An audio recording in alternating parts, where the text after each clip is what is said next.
நீ ஆண்டவரை அண்டிக்கொள், சீக்கிரத்தில் அவருடைய கோபம் வரப்போகிறது. அல்லேலூயா.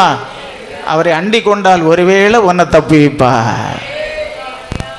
யோவேல்ல சொல்றார், வஸ்திரங்களை கிழித்து திரும்பு, உன் இதயத்தை, வஸ்திரத்தை இல்லை, உன் இதயத்தை கிழித்து தேவனண்டை திரும்பு. ஏன்னா இப்படி பயங்கரமான காரியங்கள் வரப்போகுது. நீ பால் குறுற உண்ணுகிற பிள்ளையோட சபைக்கு வா. வசனத்தை கேட்கணும், தப்பணும்னு உள்ள எண்ணம் வேணும்.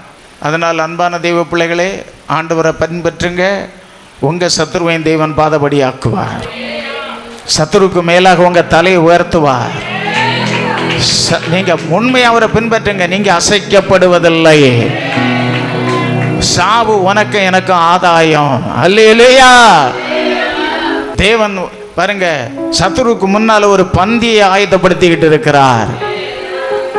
புது எண்ணெய் அபிஷேகத்தை பெற்றுக்கொள்ளுங்க. எண்ணெய்க்கே உள்ளதை வச்சு காலத்தை ஓட்டாத. ஒவ்வொரு நாளும் புது அபிஷேகம் மேலே வந்து இறங்கணும். அல்லேலூயா.